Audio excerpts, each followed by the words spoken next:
such as dams, canals, groundwater wells, and desalination plants.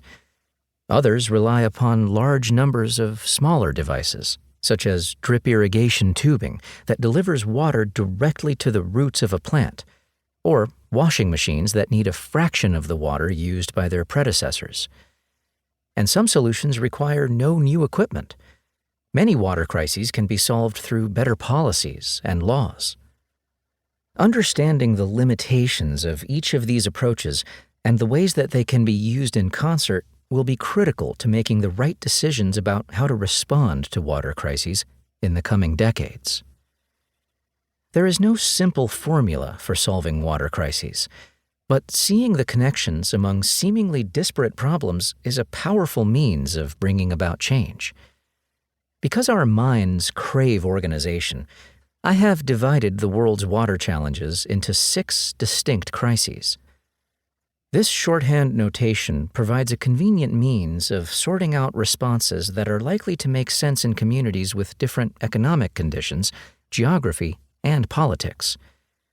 It also lines up with the institutions that are normally responsible for planning, financing, and operating water systems.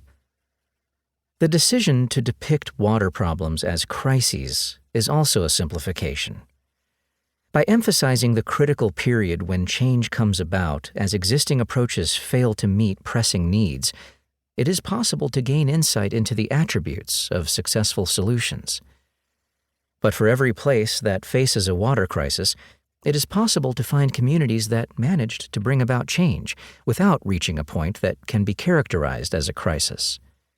These cases are worthy of examination, but they tend to lack the drama needed to maintain the listener's attention. After all, this is not a textbook. To provide insights into the underlying causes and possible solutions to the 6 water crises, I have chosen representative examples from around the world. In some cases, I have focused on problems taking place in my backyard, or in places where I have been lucky enough to gain first-hand knowledge. Because my personal experience is limited, I have turned to primary sources and the reporting of others for examples from places where I do not have direct experience. I recognize that telling the stories about unfamiliar places is fraught with peril. With enough patience, an author might be able to gather the salient facts and figures, but it is too easy to filter information through preconceived notions of the way that the world works. I have done my best to present all my examples of water crises through the perspectives of those who are experiencing them, with an emphasis on the people who end up making the decisions about how they should be resolved. Thus, I have attempted to depict that world as it is, and not how I wish it would be.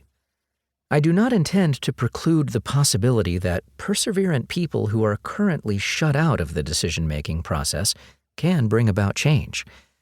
But anyone who aspires to be a change-maker needs to understand the status quo that they hope to disrupt. Vignettes about water crises are a form of storytelling, a way of communicating that tends to oversimplify complex events by creating a linear narrative populated by heroes and villains. This approach may hold a listener's attention, but it is often inconsistent with reality. People who pursue careers in water usually do so because they have a sincere desire to solve problems. I have yet to meet someone who set out to be a polluter, or to create an impenetrable bureaucracy that prevents their fellow citizens from accessing water. Rather, each actor has a different set of priorities that often results in unintended consequences that exacerbate water crises and create barriers to their solution. For the sake of the narrative, stories often give the listener a false impression that to those who were involved, the solutions were always evident and that there was no other way to succeed. In practice, water crises are harder to understand as they transpire because they tend to play out over multiple decades. In addition, many of the key facts are uncertain when the decisions are made. Successful solutions may have required years of experimentation in which the benefits that a revolutionary idea delivered were too small or the risks that accompanied them were too great to justify their adoption.